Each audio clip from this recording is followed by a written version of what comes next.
Start చేస్తానక్క.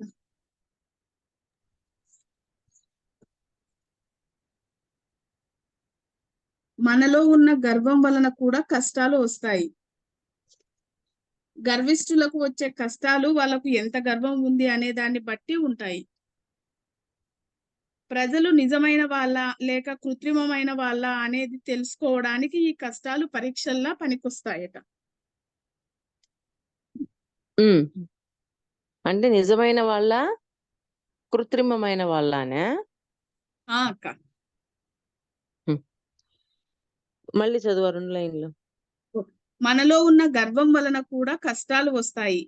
గర్విష్ఠులకు వచ్చే కష్టాలు వాళ్లకు ఎంత గర్వం ఉంది అనే దాన్ని బట్టి ఉంటాయి. ప్రజలు నిజమైన వాళ్ళ లేక కృత్రిమమైన వాళ్ళ అనేది తెలుసుకోవడానికి ఈ కష్టాలు పరీక్షల్లా పనికొస్తాయి. ఓకే. ఉదాహరణకు నిజమైన వాళ్ళ కృత్రిమమైన వాళ్ళ అంటే ఈ కష్టాలకి తట్టుకొని ముందుకు వెళ్ళగలగాలి అంటే ముందుకు వెళ్ళగలరా, లేకపోతే ఈ కష్టాలకు బెంబేలెత్తిపోయి అక్కడే ఉండిపోతారా అనేది అర్థమవుతుంది అనమాట. అంటే గర్వం కూడా కష్టాలను తీసుకొస్తుంది, మూర్ఖత్వం కష్టాలను తీసుకొస్తుంది అని చెప్పారు ఇందాక ముందు వాటిలో. ఇప్పుడు గర్వం కూడా కష్టాలను తీసుకొస్తుంది. అక్క ఇది ఏందో ఇది అర్థం కావట్లేదు అక్క. నేను టైప్ చేయగలను. టైప్ ఏందక్క?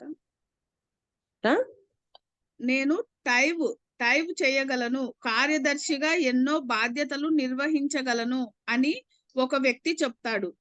అతడిని ఉద్యోగంలోకి తీసుకున్న తర్వాత అతను ఆ పనులేవి చేయలేదని మీరు తెలుసుకుంటారు. టైప్ కాది టైప్.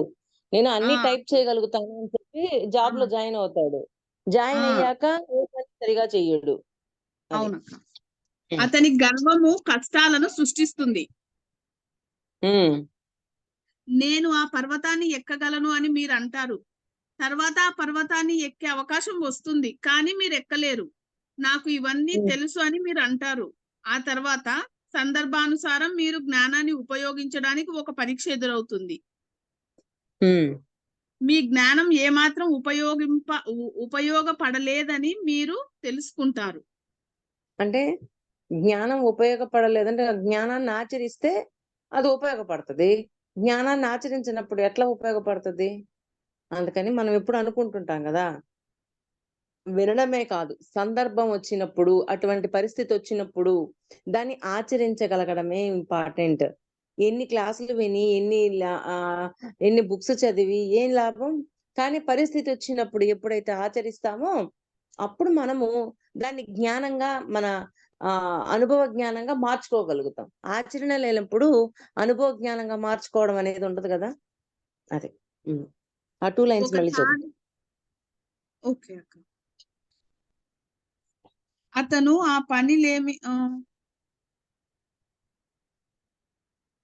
ఆ పనులేవి చెయ్యలేడని మీరు తెలుసుకుంటారు. అతడి గర్వం కష్టాలను సృష్టిస్తుంది. నేను ఆ పర్వతాన్ని ఎక్కగలను అని మీరు అంటారు. తర్వాత ఆ పర్వతాన్ని ఎక్కే అవకాశం వస్తుంది అతనికి, కానీ మీరు ఎక్కలేరు.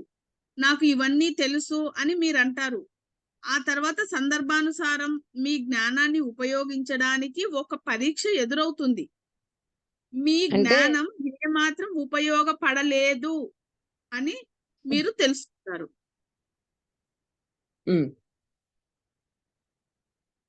చెప్పు. ఒకసారి ఒక పెద్ద పొలంలో నీటిపారుదల కోసం ఏర్పాటు చేసిన మోటార్తో మాకు సమస్య ఎదురైంది. ఆ పొలం ఎండిపోతోంది. ఆ యంత్రాన్ని మరమ్మత్తు చేయాల్సిన బాధ్యత ఉన్న ఇంజనీరు నేనే అవ్వడం వలన నేను కొంతమందితో మాట్లాడాను. నాకు ఇలాంటి వాటి గురించి బాగా తెలుసు అని ఒక వ్యక్తి చెప్పాడు. మేము అతడిని ఆ పని కోసం నియమించిన తరువాత అతనికి మోటార్ల గురించి ఏమీ తెలియలేదని మేము గ్రహించాము. ఈ యంత్రాన్ని మరమ్మత్తు ఎలా చేయాలో నీకు తెలుసని ఎందుకు చెప్పావు అని నేను అడిగాను. నేను బాగు చేయగలనని అనుకున్నాను అని అతను అన్నాడు. అతను చాలా తీవ్రమైన కష్టాల్లో కూరుకుపోయాడు. మొదట నేను అతడిని ఉద్యోగం నుంచి తీసేశాను. ఆ తర్వాత అతడికి ఇంకెక్కడా ఉద్యోగం దొరకలేదు. ఒక్కసారి అలా గర్వంగా ప్రవర్తించడం వలన అతను చాలా సమస్యలు ఎదుర్కొన్నాడు. అంటే పని రాలేదు. కానీ పని వచ్చు అని అబద్ధం చెప్పాడు. అక్కడికి పోయాక ఆ పని చేయలేకపోయాడు. అడిగితే పని రాలేదు. మరి కష్టాలుండడం వల్ల నేను అలా ఎత్తుకున్నాను అని అంటారు. కానీ ఆ కష్టాలు తీరడానికి ఏదో తెలిసిన పని చెప్తే పర్వాలేదు. తెలిసి అక్కడ ఆ పని పూర్తి చేయగలిగే సామర్థ్యం ఉన్నప్పుడు నాకు ఆ పని వచ్చు అని చెప్తే పర్వాలా. అలా కాకుండా రాని పనిని నాకొచ్చు అని చెప్పడం వల్ల కూడా కష్టాలు ఎదురవుతాయి. అంటే గర్వం. అమ్మో! నేను చెయ్యగలను. ఎలాగైనా చేద్దాంలే ఆడికి బోయాక. మోటార్ బాగు చేద్దాంలే అని అనుకోవడం. అంటే అతని పని మీద అతనికే నమ్మకం లేదు. అక్కడికి బోయాక చేద్దాంలే అని అట్లాగా. ఆ గర్వం వల్ల అంటే నాకు రాదు అని చెప్పడం ఇష్టం ఉండదు. నాకిప్పుడు రాదు అని చెప్తే పోలా, అయిపోయింది గదా! అక్కడికి. వాళ్ళు వేరే వాళ్ళని చూసుకుంటారు గదా! నాకొచ్చు. అంటే ఆ గర్వం ఉన్నప్పుడు రాని దాన్ని కూడా వచ్చు, తెలుసు ఇలా చెప్తూ ఉంటారు. అప్పుడేమవుతుంది? కష్టాల్లో ఇరుక్కుంటారా? ఇరుక్కోరా? అది. అంటే ఇప్పుడు ఒక్కొక్కసారి మనం కొన్ని చదువుకుంటుంటాము, వింటుంటాము. నాకన్నీ తెలుసండి అని జెప్పి అంటారు. అన్నీ తెలుసు అని చెప్పడమే గర్వం. అంటే ఏంటి? అనంతం ఇది. ఎంతో ఉంది. అన్నీ తెలుసని ఎలా చెప్తాం? ఓహ్! ఈ విషయం వరకు తెలుసు అని చెప్పడం వేరు. అన్నీ తెలుసు నాకు. నేను తెలుసుకోవాల్సిందేం లేదింకా అని అంటుంటారు. అలా అనడం అనేది కూడా గర్వమే. ఆ గర్వం వల్ల కూడా మీకు కష్టాలనేవి ఎదురవుతూ ఉంటాయి అని చెప్తున్నారు. హ్మ్. మీరు చెయ్యగలనని చెప్పిన పని చెయ్యలేనప్పుడు, మీకు తెలుసు అని చెప్పినది మీకు తెలియనప్పుడు, లేదా మీ దగ్గర ఉంది అని చెప్పినది మీ దగ్గర లేనప్పుడు, మీరు గర్వంగా ప్రవర్తిస్తున్నట్లు లెక్క. గర్వం కారణంగా మీరు చాలా కష్టాలను సృష్టించుకుంటారు. ఆ 2 లైన్‌లు మళ్ళీ చదువు. మీరు చెయ్యగలనని చెప్పిన పని చెయ్యలేనప్పుడు, మీకు తెలుసు అని చెప్పినది మీకు తెలియనప్పుడు, లేదా మీ దగ్గర ఉంది అని చెప్పినప్పుడు, మీ దగ్గర లేనప్పుడు, మీరు గర్వంగా ప్రవర్తిస్తున్నట్లు లెక్క. గర్వం హ్మ్. కారణంగా మీరు చాలా కష్టాలను సృష్టించుకుంటారు. అది. గర్వం కారణంగా కూడా కష్టాలు సృష్టించబడతాయని మనకి ఇంకొక ఎగ్జాంపుల్ చెప్పారు. హ్మ్. మీరు ఏం చేస్తున్నారు అనేది నిజంగా తెలియకుండా, మీరు విమానాన్ని నియంత్రించే పరికరాల ముందు కూర్చున్నారని అనుకుందాం.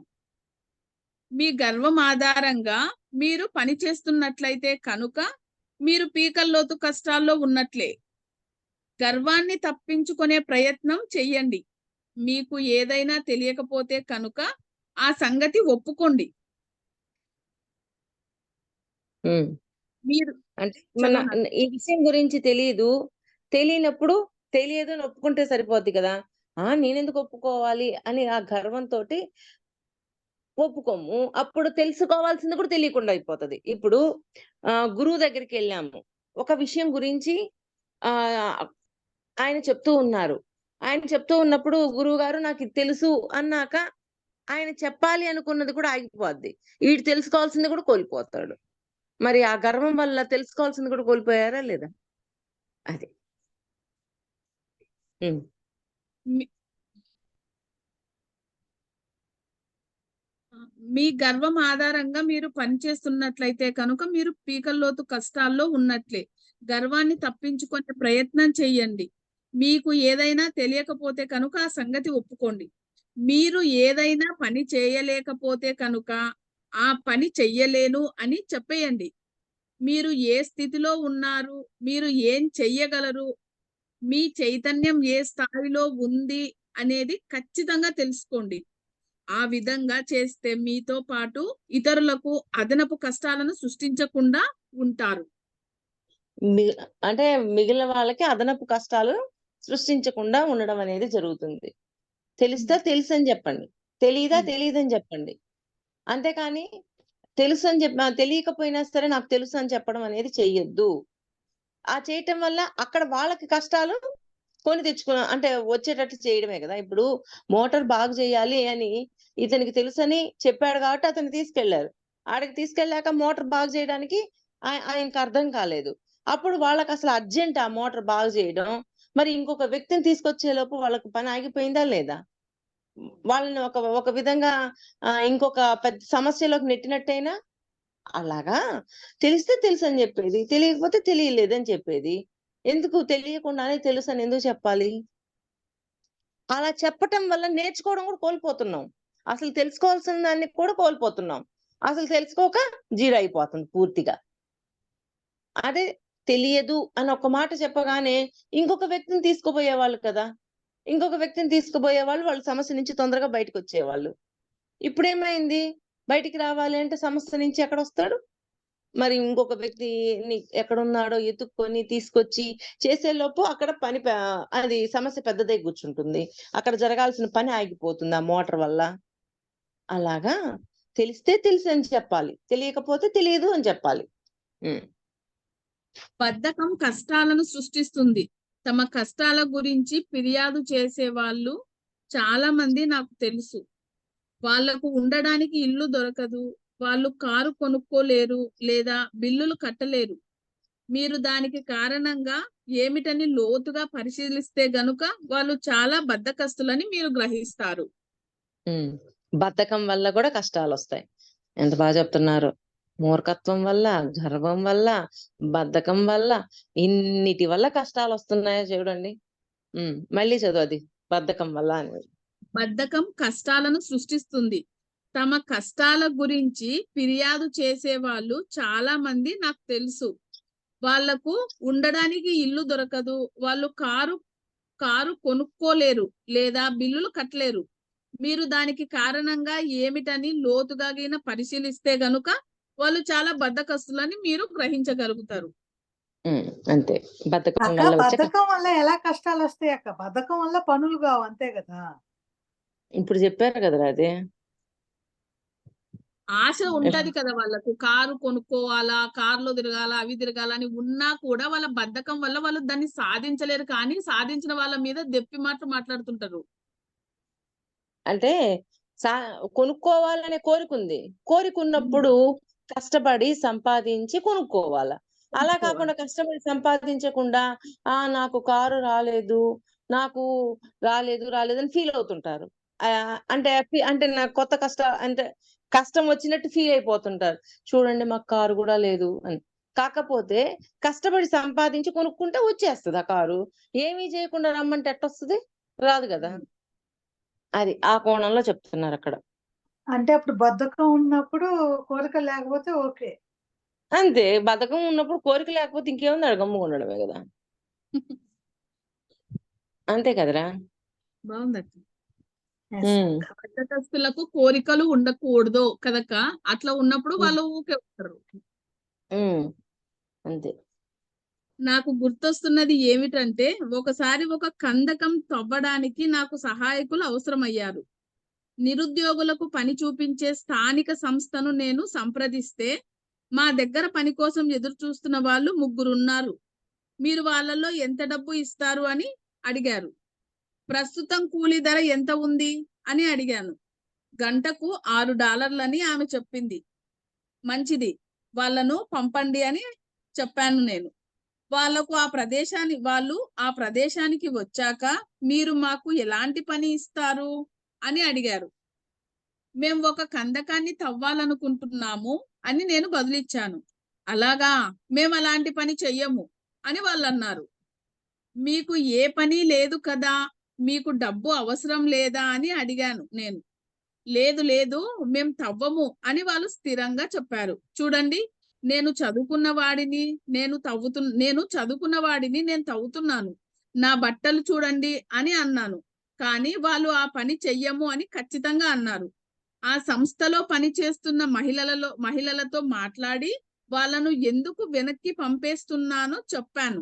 అందుకే వాళ్ళు నిరుద్యోగులుగానే ఉండిపోయారు అని ఆమె అంది.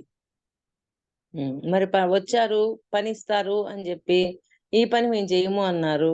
ఇంకెట్లొస్తది వాళ్ళకి డబ్బు గడవడానికి? రాదు కదా! అంటే మీకు మీరు అంటే మీకు కావాల్సిన డబ్బు వచ్చే పరిస్థితి చూపించినా కానీ చెయ్యలేము అన్నప్పుడు మళ్ళీ కష్టాలు అలాగే ఉంటాయి కదా, ఏమైనా దాటిపోతాయి ఏంటి? అవేం దాటిపోవు కదా. అలాగా. పని ఇచ్చినా కూడా చేయలేమని వాపస్ పోతారు చూడక్క. వెనక్కిపోయారు. సరే పోనీలే, వాళ్ళ కష్టాల్లో ఉన్నారు, వాళ్ళకి ఏదైనా పని ఇస్తే పని చేసుకొని బతుకుతారు అని ఈవిడ ఆ పని ఇద్దామని పిలిచింది. మేము ఆ పని చేయలేము అన్నారు. అంటే ఆ పని చేయలేను అన్నప్పుడు ఆ పని చేయకపోయేసరికి వాళ్ళకున్న కష్టాలు మారిపోతాయా? మారవు కదా. అది. మరి ఒక ఎగ్జాంపుల్ అక్క, బద్ధకం కష్టాలను సృష్టిస్తుంది, కానీ తమ బద్ధకం కారణంగా కష్టాల రూపంలో ఎంత మూల్యం చెల్లించాల్సి వస్తుందో వాళ్ళు గ్రహించరు. నెమ్మదిగా వాళ్ళ కష్టాలు పెరుగుతూ ఉంటాయి. అది మీ ఇంటి అద్దె చెల్లించడంలో లేదా ఇంటి రుణం చెల్లించడంలో వెనుకబడినట్లు ఉంటుంది. ఒక నెల తర్వాత అయితే పర్వాలేదు, కానీ 5 నెలలైతే మీ కష్టాలు పెరిగిపోతాయి.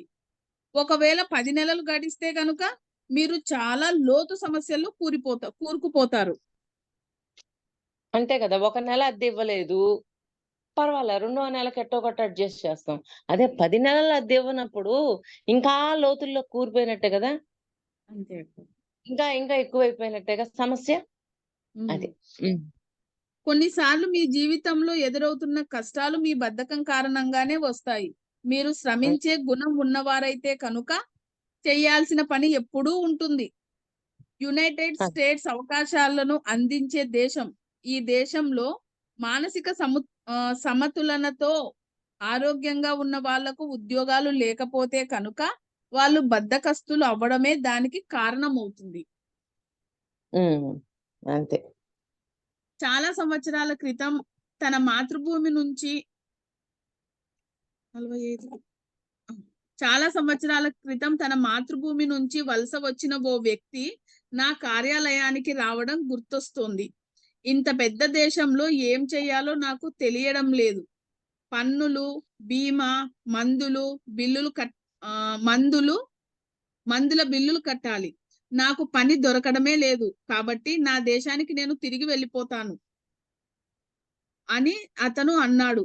నువ్వు కిటికీలు శుభ్రం చేయగలవు అని వార్తాపత్రికల్లో ప్రకటన ఇద్దాము అని నేను అన్నాను. ఇప్పుడు అతను కిటికీలు శుభ్రం చేసే చాలా పెద్ద సంస్థ ఉంది. 50 కార్లు, 3 లేదా 400 మంది ఉద్యోగస్తులు. ఆ సంస్థ చక్కగా అభివృద్ధి చెందింది. అక్క ఎంత బాగా చూడక్క, ఏదైనా ఒక పని మనమంతక మనమే కల్పించుకొని ఒక్క కిటికీలు శుభ్రం చేసే పనితోనే అతను అంత పెద్ద సంస్థను స్థాపించినాడంట చూడక్క. అంటే మనం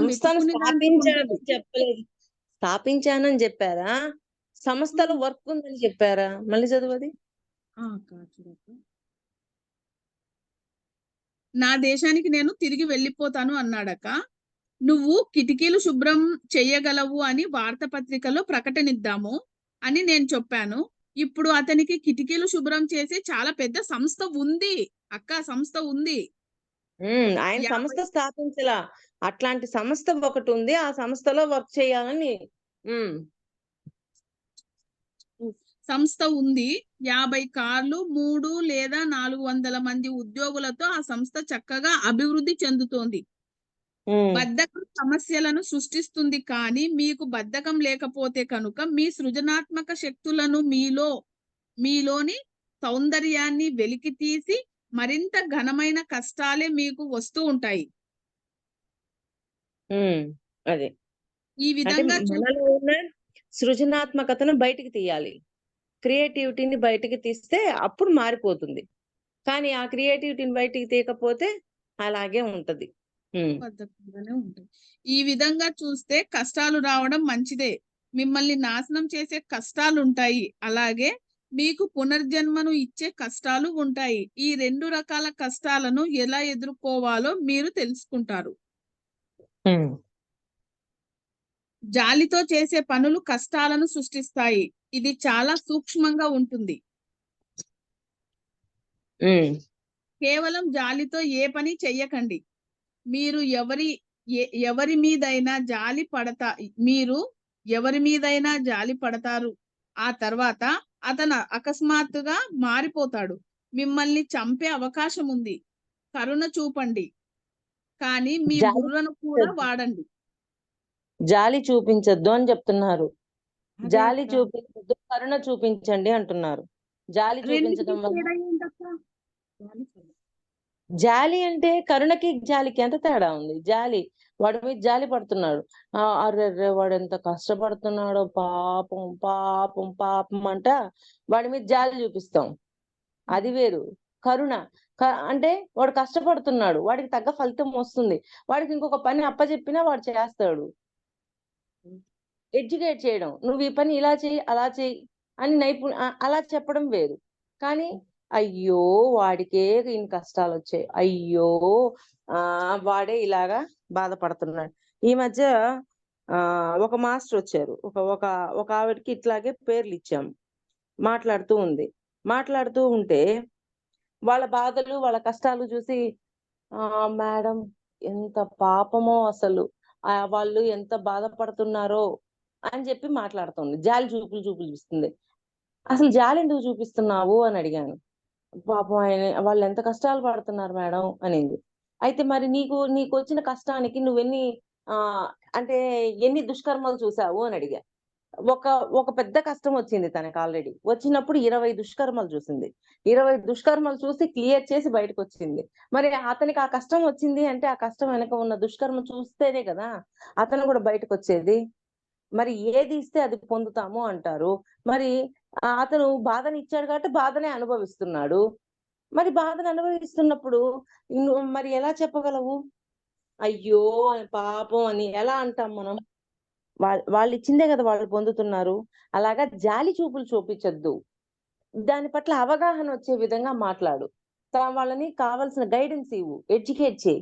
అలా చెయ్యాలే కానీ జాలి చూపులు చూపించకుండా కరుణలో అంటే అందరి పట్ల ఆ ప్రేమ భావంతో ఉండేటట్లుగా చూడు. అంతేకాని ఆ జాలి చూపించే కొద్దీ ఇంకా వాడు కూడా ఏమైపోతాడో తెలుసా, నాకెవరన్నా జాలి చూపిస్తే బాగుండు.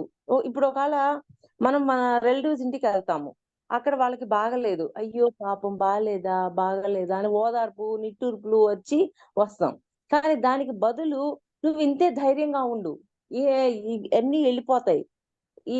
మరి ఇప్పుడు మనకి కర్మ సిద్ధాంతం తెలుసు, కర్మ ధ్యానం ద్వారా ఇలా చెయ్యి, దీని నుంచి నువ్వు బయటకు వచ్చేస్తావు.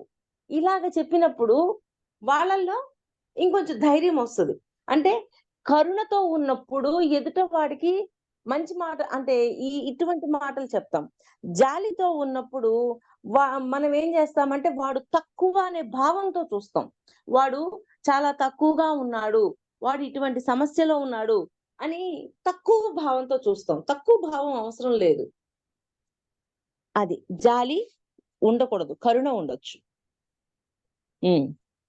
ఒకవేళ అపరిచితులు ఎవరైనా దారిలో లిఫ్ట్ ఇవ్వమని అడిగితే కనుక అతడికి $10 ఇవ్వండి, అంతే తప్ప అతడిని మీ కారులో ఎక్కించుకోకండి. అది అపరిచితుడు ఉన్నాడు, వాడిని కారులో సరేలే రా అని కారులో ఎక్కించుకుంటే ఏమవుతుంది? వాడు కత్తి తీసుకొని మనల్ని వేసేయడానికి రెడీగా ఉంటాడు. మనం ఇవ్వగలిగింది ఇవ్వాలి అంతవరకే. అంతేకాని వాడిని తీసుకొచ్చి కారులో ఎక్కించుకుంటే పరిస్థితి ఏమవుతుంది? వాడెవడో తెలియదు కదా మనకి, వాడి గుణం ఎలా ఉందో బుద్ధి ఎలా ఉందో తెలియదు కదా. అది కరుణకు జాలికి తేడా ఉంది. జాలి అనేది భావోద్వేగానికి లోనైన గుడ్డిగా ప్రవర్తించడమే.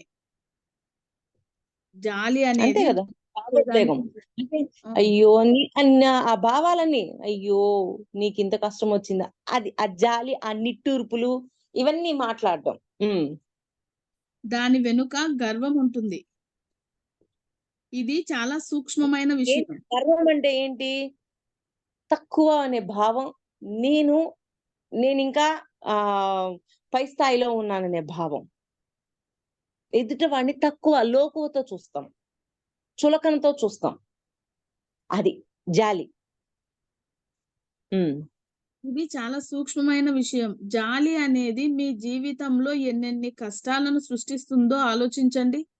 జాలితో జనం పెళ్లి చేసుకుంటూ ఉంటారు. జాలితో మీరు డబ్బు అప్పుగా ఇవ్వడం, వస్తువులను అరువు ఇవ్వడం చేస్తుంటారు. జాలితో మీరు జనాన్ని మీ ఇంట్లో అతిథులుగా ఉండనిస్తారు. ఆ తర్వాత మీ నగలు మాయమవుతాయి.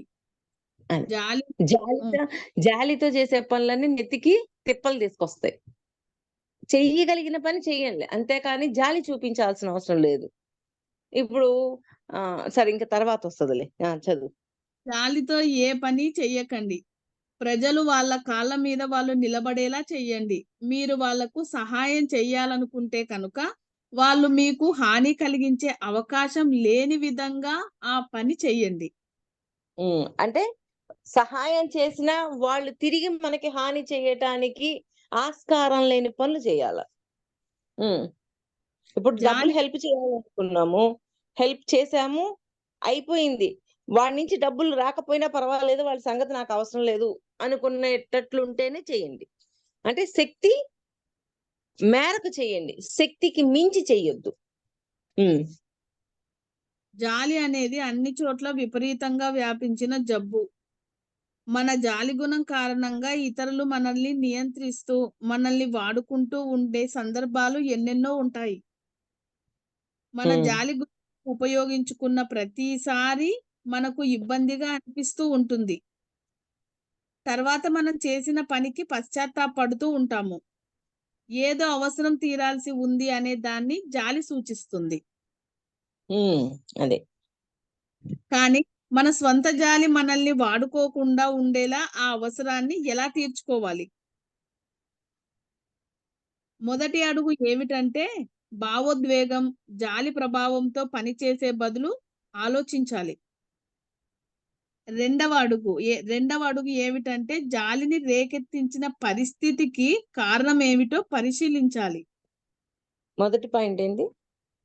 మొదటి అడుగు ఏమిటంటే భావోద్వేగం, జాలి ప్రభావంతో పనిచేసే బదులు ఆలోచించాలి.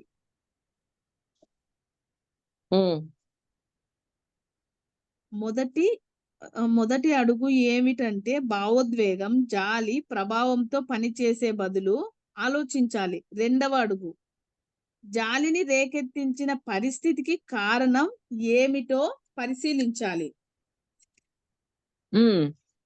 మూడవ అడుగు ఏమిటంటే జాలి కలిగించే పరిస్థితిలో ఆ వ్యక్తి ఉండడానికి కారణమైన వాటిని నిర్మూలించడంలో అతనికి సహాయం చేసే ప్రయత్నం చేయాలి.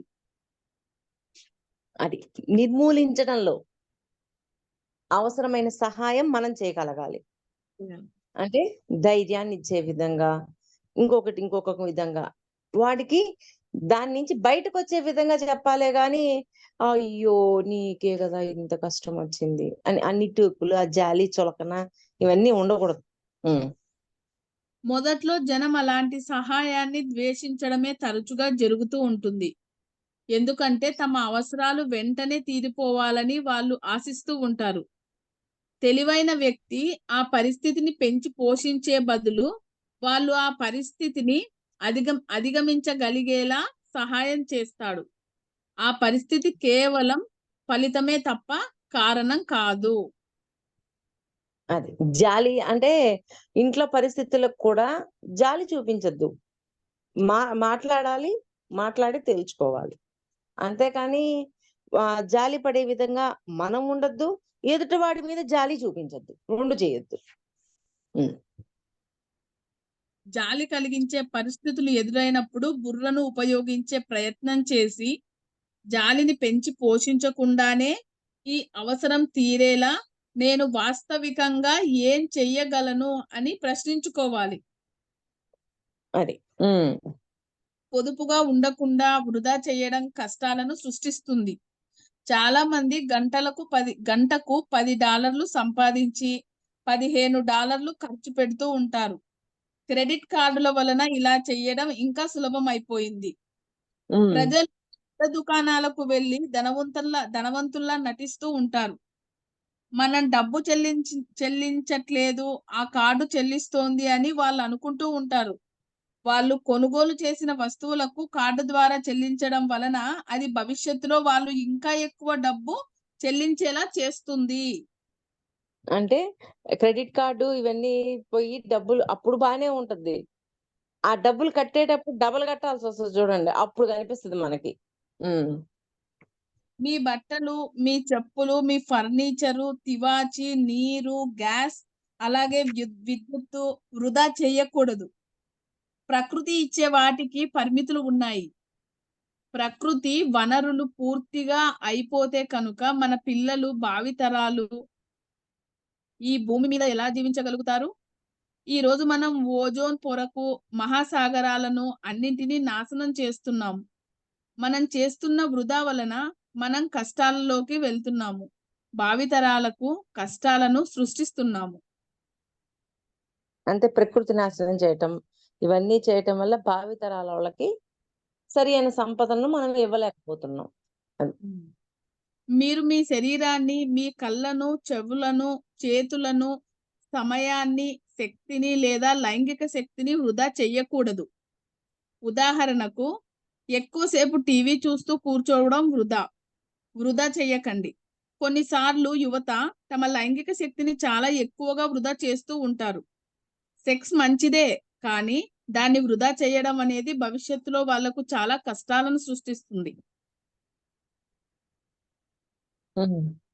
చాలా సంవత్సరాల క్రితం ఒక యువకుడు పెళ్లి చేసుకోబోయే ముందు నా దగ్గరకు వచ్చి, సెక్స్ పరంగా నేను నిర్జీవమైపోయాను. నేను ఈ పరిస్థితుల్లో ఉండి ఆ అమ్మాయిని ఎలా పెళ్లి చేసుకోగలను అని అన్నాడు. వైద్య పరీక్షలు చేయించుకో అని, బహుశా అది మానసిక పరమైనదే కావచ్చు, లేదా చాలా సాధారణమైన శారీరక సమస్య కావచ్చు అని చెప్పాను. అతను 7 లేదా 8 సంవత్సరాల వయస్సు నుంచే మొదలు పెట్టడం ద్వారా తన లైంగిక శక్తిని వృధా చేసుకున్నాడు. ఓకే. ఏది వృధా చెయ్యకండి, ఎందుకంటే అది సమస్యలను సృష్టిస్తుంది.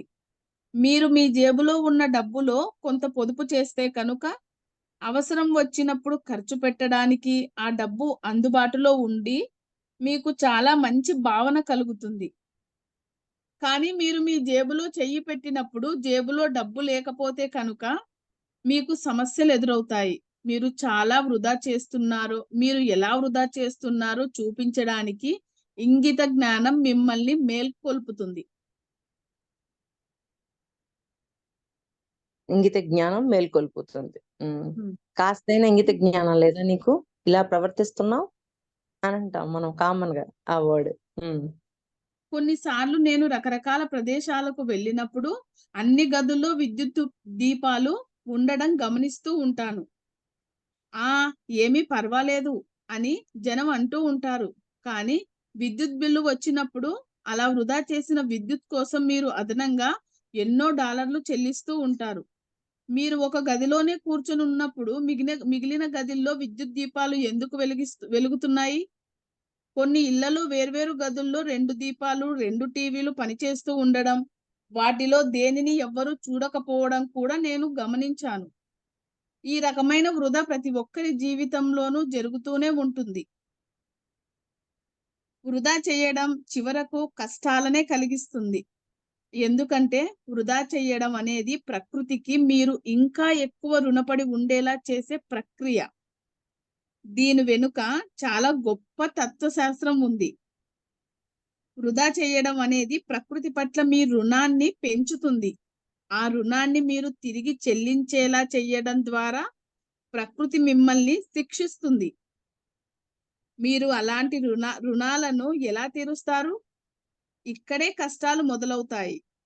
మీరు మీ కాళ్ళను, మీ కడుపును, మీ కళ్ళను, మీ నోటిని, మీ చెవులను అతిగా వాడితే కనుక మీరు వాటిని వృధా చేస్తున్నారు. అంటే ఎంతవరకు అవసరమో అంతవరకే వాడండి అంటాం కదా మనం. అంటే అవసరమైన వాటినే మీ చెవులు వినాలి, అవసరమైన వాటినే మీ కళ్ళు చూడాలి. అలాగా ఏవి అవసరమో వాటిని మాత్రమే తీసుకోవాలి.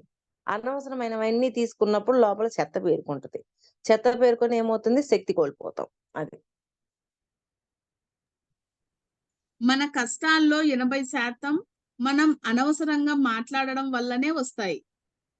అనవసరమైన మాటలు చాలా పెద్ద కష్టాలనే కలిగిస్తాయి.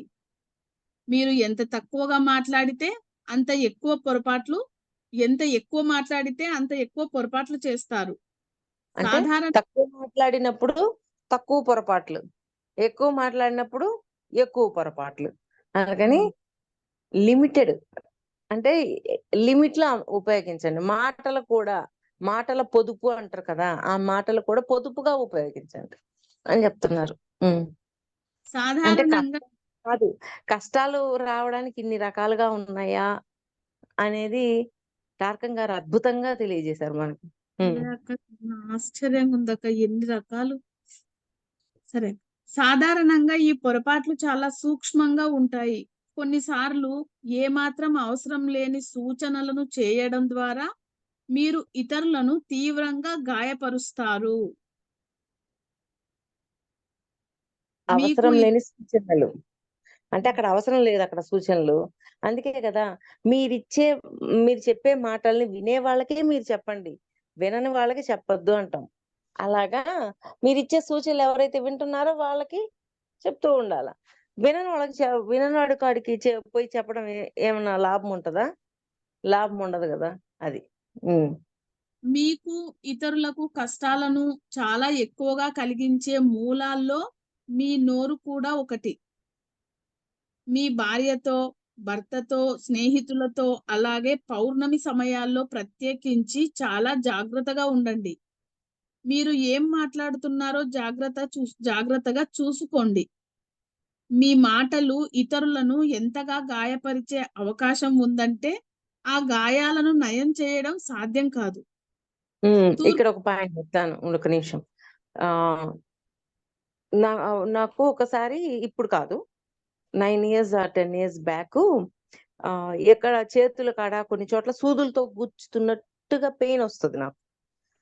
అప్పుడు మాస్టర్స్ ని అడిగా, ఎందుకని మాస్టర్స్ ఈ సూదులతో గుచ్చుతున్న పెయిన్ ఎందుకు వస్తుంది అని అడిగినప్పుడు, నీ మాటలతోటి ఎదుట వాళ్ళని బాధ పెట్టావు, అంటే వాళ్ళ హృదయాలకు గాయం చేసావు, వాళ్ళ హృదయాలను గుచ్చావు అని చెప్పారు. ఓయమ్మా, అంటే ఆ మాటతోటి వాళ్ళ హృదయం గాయపడే విధంగా మాట్లాడాను, అందువల్లే సూదులు గుచ్చుతున్నట్టు నీకు వచ్చింది అని చెప్పారు. అంటే మాట వల్ల ఎంత ఉందో చూడండి, ఒక క్షణం ఆలోచించండి మీరే. ఒక్కొక్కసారి ఆనందంలో కూడా ఏమేం మాట్లాడుతున్నామో తెలియదు, బాధలో కూడా ఏమేం మాట్లాడుతున్నామో తెలియదు. అలాగా ఆనందం వచ్చినా బాధ వచ్చినా ఎప్పుడైనా సరే మన మాటలు జాగ్రత్తగా మాట్లాడగలగాలి. ఎదుటవాడిని బాధ పెట్టే విధంగా, ఎదుటవాడి హృదయాన్ని గాయపరిచే విధంగా మనం మాట్లాడకూడదు. ఆ సూదులు గుచ్చిని అన్నట్లే ఒక్కొక్క మాట వాళ్ళ హృదయాన్ని గాయం చేసింది, నీ యొక్క మాట హృదయాన్ని గాయం చేసింది, అందుకే నీకు ఆ సూదులు గుచ్చుతున్నట్లు పెయిన్ వస్తుంది అని చెప్పారు. మరి ఇంకా మీరు ఆలోచించండి, ఎంత జాగ్రత్తగా మాట్లాడాలో. అది అంటే ఆ మాటలు తక్కువ మాట్లాడితే తక్కువ పొరపాట్లు ఉంటాయి, ఎక్కువ మాట్లాడితే ఎక్కువ పొరపాట్లు ఉంటాయి. అది తూర్పు దేశాల్లో చెప్పేది ఏమిటంటే, కత్తితో చేసిన గాయాన్ని నయం చేయడం సాధ్యమవుతుంది, కానీ మాటలతో చేసిన గాయాన్ని నయం చేయడం దాదాపు అసాధ్యమే. అంటే హృదయాన్ని గాయం చేస్తున్నాం మాటలతోటి, దాన్ని మాన్పడం ఎంత కష్టమో తెలుసా? ఎందుకు చేయాలి గాయం? అసలు ఏం అవసరం మనకు గాయం చేయాల్సిన అవసరం? అధికారం ఇవి అన్ని ఉన్నప్పుడు ఆటోమేటిక్ గా ఎదుటివాడి హృదయాన్ని గాయం చేసే విధంగా మాట్లాడతాం. గర్వం, అహంకారం, అధికారం ఇట్లాంటివన్నీ ఉన్నప్పుడు, అవన్నీ బ్యాలెన్స్ స్టేట్ లో ఉన్నప్పుడు అటువంటి మాటలు రావు లోపల నుంచి. అందుకని మాట పొదుపు అంటారు. నిర్లక్ష్యం చాలా సమస్యలను సృష్టిస్తుంది. మా ఇంటి నుంచి కొన్ని అడుగుల దూరంలో ఉండే పొరుగింటి మహిళ నాకు గుర్తొస్తోంది. 2 ఇళ్లలోనూ పడక గది కిటికీలు తెరిచే ఉన్నాయి. ఒకరోజు గ్యాస్ వాసన రావడంతో నాకు ఉన్నట్లుండి మెలకువ వచ్చింది. నేను మా ఇంట్లో ఉన్న గృహోపకరణాలను తనిఖీ చేసి అన్ని బాగానే ఉన్నాయని నిర్ధారించుకున్నాను. ఆ తర్వాత నేను పడక గది కిటికీ దగ్గరకు వెళ్లి గ్యాస్ వాసన మళ్ళీ తీవ్రంగా రావడం గమనించాను. నేను వెంటనే మా పొరుగింటికి వెళ్ళి, తలుపు తీయండి, మీ ఇంట్లో నుంచి గ్యాస్ వాసన వస్తోంది, మిమ్మల్ని మీ పిల్లల్ని మనం సురక్షితంగా బయటకు తీసుకురావాలి అని చెప్పాను. గ్యాస్ ఆన్ చేసి ఉన్నట్లు ఆమె గుర్తించి, నేను దాన్ని ఆఫ్ చేయడం మర్చిపోయాను అంది. అదృష్టవశాత్తు కిటికీలు తెరిచి ఉన్నాయి, లేదంటే వాళ్ళు చనిపోయి ఉండేవారు. అంటే నిర్లక్ష్యం వల్ల కూడా కష్టాలు వస్తాయి. మరో సందర్భంలో మా పొరుగింటి వాళ్ళ కిటికీల పరదాలు మంటల్లో తగలబడిపోతూ ఉండడం నేను చూశాను. నేను వెంటనే కిటికీకి బద్దలు కొట్టుకొని ఆ పరదాను ఇంట్లో నుంచి బయటకు లాగేశాను. నేను వాళ్ళ ఇంట్లోకి చొరబడుతున్నాను అనుకుంటూ వాళ్ళు నిద్రలేచారు. మీ పరదాకి నిప్పంటుకుంది అని నేను చెప్పాను. మేము కొవ్వొత్తి ఆర్పేయడం మర్చిపోయినట్లున్నాము అని వాళ్ళు బదులిచ్చారు. మీ ఇంటికి నిప్పంటుకొని ప్రాణాలు పోవడమే లేక విలువైన వస్తువులు నాశనం అవ్వడమో జరిగితే కనుక మీరు నిజంగానే కష్టాలలో పడిపోతారు. ఇలా జరగడం మీకు ఇష్టం లేకపోయినా గాని మీరు నిర్లక్ష్యంగా ఉంటే కనుక ఇలానే జరుగుతుంది. నిర్లక్ష్యం కూడా కష్టాలను తెస్తుంది. జాలి కష్టాలను తెస్తుంది. నిర్లక్ష్యం కష్టాలను తెస్తుంది. గర్వం, మూర్ఖత్వం ఇవన్నీ మనకి కష్టాలను తీసుకొస్తున్నాయని ఒక్కొక్కటి చక్కగా విపులంగా చెప్తున్నారు. నన్ను ఎవరో సహాయం కోసం పిలిచినప్పుడు నేను మరో విలువైన పాఠాన్ని నేర్చుకున్నాను. నేను వెంటనే కారు ఎక్కి బయలుదేరిపోయాను. ఫ్రీవే మీద ప్రయాణం అంటే ఒక రోడ్డు మీద ప్రయాణం చేస్తుండగా ఒక టైర్ లో గాలి ఇంకా ఇంకా తగ్గిపోతూ ఉండడం నేను గుర్తించాను. ఎందుకంటే నేను దాన్ని సరిచూసుకోకుండానే బయలుదేరాను. నా గమ్యస్థానానికి చేరుకోవడానికి 30 నిమిషాలకు బదులు 5 గంటలు పట్టింది. నేను చాలా తీవ్రమైన కష్టాన్ని ఎదుర్కొన్నాను. నేను క్రమం తప్పకుండా ఆ టైర్లను తనిఖీ చేసి ఉంటే కనుక ఇలా జరిగేది కాదు. నిర్లక్ష్యం అంటే వాడన్ని చెక్ చేసుకొని ఉంటే అరగంటలో వెళ్ళిపోయేవాడు. చెక్ చేసుకోకపోవడం వల్ల 5 గంటలు పట్టింది ప్రయాణం. నిర్లక్ష్యం మీకు తీవ్రమైన కష్టాలను తెచ్చిపెడుతుంది. ఇంట్లో విద్యుత్తు, గ్యాస్, నీరు మొదలైనవి వాడుతున్నప్పుడు జాగ్రత్తగా ఉండండి. చలికాలం వచ్చినప్పుడు పైపుల్ని సరైన రక్షణలో ఉన్నాయో లేదో సరిచూసుకోండి. అలాగే ఎత్తైన పర్వత ప్రాంతాలకు ప్రయాణిస్తున్నప్పుడు చలి నుంచి రక్షించేలా అదనంగా ఇంకో కోట్ తీసుకెళ్ళండి. పర్వత ప్రాంతాల్లో ఉన్న ఒక పట్టణానికి వెళ్ళడం నాకు గుర్తొస్తోంది. నాతో పాటు ఉన్న ఇద్దరు కేవలం టీషర్ట్లు వేసుకొని ఉన్నారు. బయలుదేరే ముందు నేను నా పెట్టెలో 2 జాకెట్లు సర్దాను. కొంతసేపటికి వాళ్ళు చలికి గడ్డ కట్టుకుపోవడం మొదలయ్యింది. కాబట్టి నేను అదనంగా తీసుకువచ్చిన ఆ 2 జాకెట్లను వాళ్ళకిచ్చాను. ఇలా అదనంగా జాకెట్లు తీసుకురావాలని మీకెందుకు అనిపించింది అని వాళ్ళు అడిగారు. జాగ్రత్తగా ఉండడం చాలా ముఖ్యం. జరగబోయేదాన్ని మీరు ముందుగానే ఊహించగలగాలి, లేదంటే మీరు కష్టాల్లో కూరుకుపోతారు. అంటే జాగ్రత్త వహించడం అనేది ఎంత ముఖ్యమో ఆలోచించండి. అందుకే కదా ఏదైనా పని చేసే ముందు ఆ పని ప్రభావం వల్ల మనకు కానీ ఎదుటి వాళ్ళకి కానీ ఇబ్బంది కానీ బాధ కానీ కలుగుతుందేమో ఎస్టిమేషన్ వేయండి అని చెప్తాం. అలా ఎస్టిమేషన్ వేయటం వల్ల ఏమవుతుంది, మనము ప్రొటెక్ట్ చేయబడతాం, పక్కనోడిని ప్రొటెక్ట్ చేస్తాం. అది 14వది, చట్టాన్ని ఉల్లంఘించడం కష్టాలను కొని తెస్తుంది. వీలైనంత వరకు చట్టాలను మీరకండి. కష్టాల వలన మనం నేర్చుకునేది లేదా పొందేది ఏమిటి? 1, మనం గతంలో సృష్టించుకున్న సమస్యల వెనుక ఉన్న కారణాలను గ్రహించడం మొదలు పెడతాము. 2వది, ఒక్కొక్క పాయింట్ చెప్తానక్క. కష్టాల వలన మనం నేర్చుకునేది లేదా పొందేది ఏమిటి? అది క్వశ్చన్ అక్క. ఆన్సర్ వచ్చేసి 1, మనం గతంలో సృష్టించుకున్న సమస్యల వెనుక ఉన్న కారణాలను గ్రహించడం మొదలు పెడతాము. అంటే ఇప్పుడు ఆ కష్టం గురించి ఆలోచిస్తాం. అయ్యో, నా ప్రవర్తన ఇలా ఉండడం వల్ల అప్పుడు ఆ కష్టం వచ్చిందా, ఓకే, అట్లాంటి ప్రవర్తన నాలో ఉండకూడదు అని మనమే రెక్టిఫై చేసుకొని మార్చుకుంటూ ఉంటాం అలా. 2వది, మన కర్మలను మనం తీర్చుకొని కర్మలను వదిలించుకోవడాన్ని నేర్చుకుంటాము. తీర్చుకొని వదిలించుకోవటం అంటే ఏంటి? ఆ కర్మల్ని చూసి ఓ ఇలా ఉండకూడదు అని అర్థం చేసుకొని ఇలా ప్రవర్తించడం వల్ల ఇలాంటి కష్టం వచ్చింది, ఓకే, వాళ్ళని క్షమాపణ కోరుకొని మనము ఆ కష్టం నుంచి బయటకు వస్తాం. మన ఆలోచనను మనం ఉపయోగిస్తాం. అంటే ఆలోచనలు కొంతమంది ఎవడు ఆలోచిస్తాడు పో అని అంట. ఆలోచనలు కూడా అవసరమే. అంటే అవసరమైన ఆలోచనలు, అనవసరమైన ఆలోచనలు కాదు. అలాగా అవసరమైన ఆలోచనలను ఉపయోగించాలి. ఒక పని చెయ్యాలి అనుకున్నప్పుడు ఆ పనికి సంబంధించిన ఆలోచనలు మనం చెయ్యాలా లేదా? అలాగా.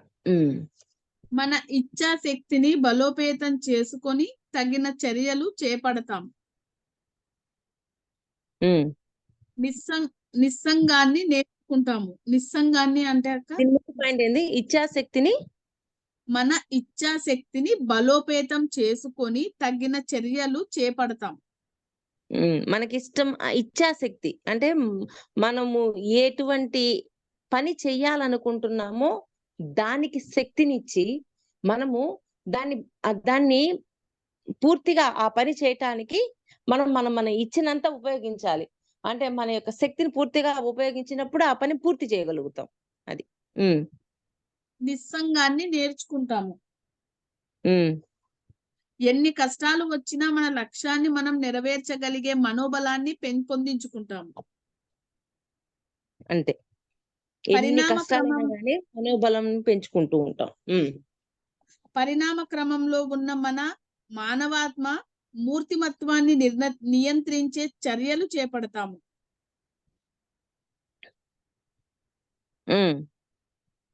మీరు మళ్ళీ సరిగ్గా ఆలోచించేలా కష్టాలు మీకు సహాయపడతాయి.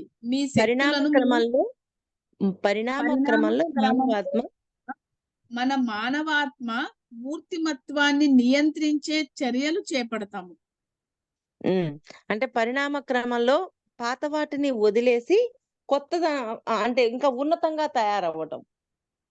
మన మూర్తిమత్వం అంటే అక్కడ బ్రాకెట్లు ఏమన్నా ఇచ్చారా మాది? లేదక్క, ఏమీ లేదక్క. మన మానవాత్మ మూర్తిమత్వాన్ని నియంత్రించే చర్యలు. మూర్తిమత్వం అంటే మన గతం యొక్క డాటాను నియంత్రించేసేసి కొత్త డాటాను అంటే ఇప్పుడు చూడండి, గతంలో మాంసాహారం తినాలి, గతంలో దొంగతనం చేయటం అనేది దీన్నంతా మార్చేస్తున్నాం కదా. అలాగా ఆ పాత దాన్ని మార్చి కొత్త ధనాన్ని మనం తెలుసుకుంటున్నాం. కొత్త ధనాన్ని కాదు, కొత్త జ్ఞానాన్ని తెలుసుకుంటాం. ఆ పాయింట్ మళ్ళీ చదువుతున్నా. పరిణామ క్రమంలో ఉన్న మన మానవాత్మ మూర్తిమత్వాన్ని నియంత్రించే చర్యలు చేపడతాము. పరిణామ క్రమంలో అంటే ఎదిగే క్రమంలో పాతదాన్ని తీసేసి గతాన్ని మార్చేసి కొత్త జ్ఞానాన్ని చేరుస్తూ ఉంటాం అన్నమాట. మీరు మళ్ళీ సరిగ్గా ఆలోచించేలా కష్టాలు మీకు సహాయపడతాయి. మీ శక్తులను మీరు పరీక్షించుకొని మీరు ఎక్కడ ఉన్నారు, ఏ స్థితిలో ఉన్నారు అనేది గమనించుకొని మీరు ఏం చెయ్యగలరో తెలుసుకొని ఆ తర్వాత మిమ్మల్ని మీరు సిద్ధం చేసుకుంటారు. ఉదాహరణకు మీరు మళ్ళీ సరిగ్గా ఆలోచించేలా కష్టాలు మీకు సహాయపడతాయి. అంటే రెండోసారి ఆలోచన విధానం మారదా? అంటే ఒకసారి దెబ్బతిన్నాం ఒక పని వల్ల. ఆ దెబ్బ తిన్నందువల్ల మళ్ళీ నెక్స్ట్ టైం అదే దెబ్బ తినకుండా ఉండటానికి ఆలోచించి దాన్ని వేరే విధంగా ప్రయత్నం చేస్తాం. అలాగా మీ శక్తులను మీరు పరీక్షించుకొని మీరు ఎక్కడ ఉన్నారు, ఏ స్థితిలో ఉన్నారు అనేది గమనించుకొని మీరు ఏం చెయ్యగలరో తెలుసుకొని ఆ తర్వాత మిమ్మల్ని మీరు సిద్ధం చేసుకుంటారు. ఆ తర్వాత మనల్ని మనం సిద్ధం చేసుకుంటాం. మన శక్తుల్ని వీటన్నింటిని గమనించుకొని, అంటే మన శక్తులు అంటే ఏ పని అయితే చేయగలమో ఆ పని చేయగలగటం, చేయలేకపోతే చేయలేము అని చెప్పటం. అంటే మన శక్తి ఎంత ఉందో ఆ శక్తికి తగ్గట్టుగా పని ఎంచుకుంటాం. అలాగా ఉదాహరణకు చలికాలం రాబోతోంది కాబట్టి దానికి తగినట్లుగా మిమ్మల్ని మీరు సిద్ధం చేసుకుంటారు. మార్గంలో ఎదురయ్యే ఇబ్బందులను గురించి అంతర్దృష్టి, దూరదృష్టి మీకు ఉంటే కనుక వాటిని తట్టుకొని నిలబడగలిగేలా మిమ్మల్ని మీరు సిద్ధం చేసుకుంటారు. మీరు బాగా ముసలి వాళ్ళు అయిపోతున్నారు అనుకుందాం. ఇప్పుడు మీకు 75 సంవత్సరాలు. మీకు 85 సంవత్సరాల వయసు వచ్చేసరికి మీరు ఇంకా బలహీనంగా అవుతారు. మీ ఆదాయం కూడా కనిష్ట స్థాయికి తగ్గిపోయే అవకాశం ఉంది.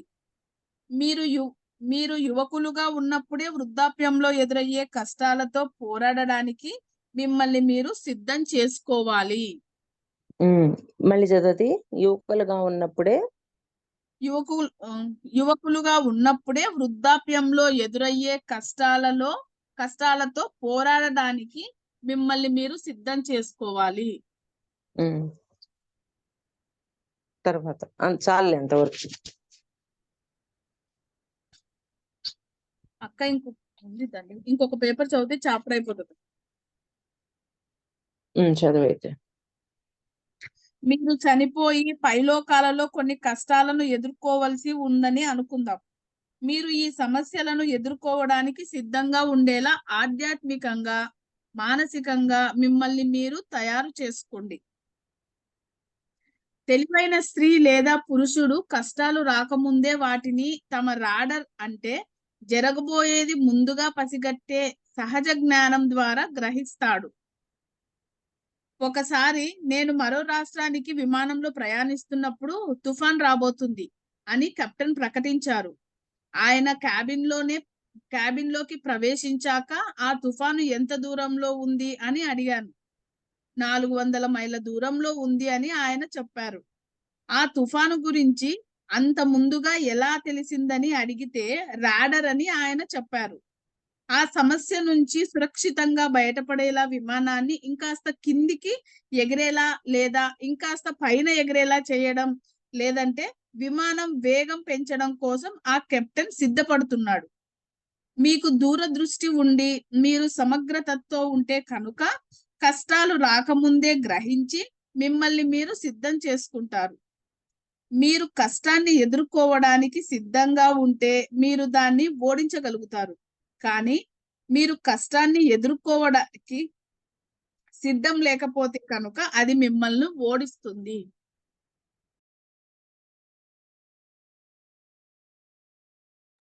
అయిపోయిందా అక్క? ఇంకా ఉందక్క.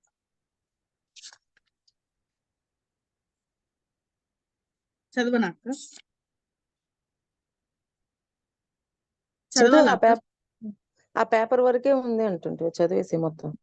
చాలా మంది కష్టాల గురించి ఆలోచించరు, ఎందుకంటే అంతా ఎంతో ఉత్సాహకరంగా అందంగా ఉన్నట్లు అనిపిస్తుంది. కానీ ప్రతి నిమిషము కష్టాలు మన మీదకు వచ్చి పడుతూనే ఉంటాయి. ఇలా ఎందుకు జరుగుతుంది? మనకు దూరదృష్టి లేదు. మన పాఠశాలలు మనకు ఇలాంటివి బోధించవు. మీ అబ్బాయి మీ మాటలకు ఎదురు చెప్పడం, రాత్రి వేళ చాలా ఆలస్యంగా ఇంటికి రావడం, అతని ముఖం పేలవంగా మారడం మొదలైనప్పుడు మీకు కష్టాలు రాబోతున్నాయని, మీరు తగిన చర్యలు చేపట్టాలని అది సూచిస్తుంది. కష్టాలు చాలా ముఖ్యమైనవి, ఎందుకంటే అవి మనల్ని మెలకువగా, అప్రమత్తంగా ఉండేలా చేస్తాయి. మీ శరీరానికి, మీ గుండెకు, మనస్సుకు, మీ ఇరుగు పొరుగు వారికి, మీ భార్య లేదా భర్తకు ఎదురయ్యే కష్టాలను నివారించవచ్చు, లేదా మీ జీవితాన్ని ఇంకొంత మెరుగుపరుచుకోవడానికి వాటిని మీరు ఉపయోగించుకోవచ్చు. మనం కష్టాల ద్వారానే మన కర్మలను తీర్చుకోవడం మనం కష్టాల ద్వారానే మన కర్మలను తీర్చుకోవడం, కర్మను వదిలించుకోవడం నేర్చుకుంటాము. కష్టకాలంలో మనం నిజంగానే మన బుద్ధికి పదును పెట్టుకుంటాము. మనం గతంలో చేసిన పొరపాటు పనులు మనం గ్రహిస్తాము. అలాగే వాటి వెనుక దాగి ఉన్న కారణాలను తెలుసుకుంటాము.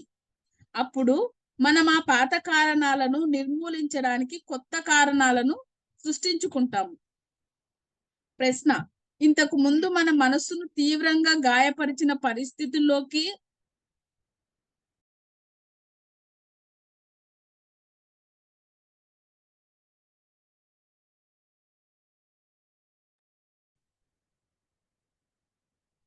అయిపోయిందక్క.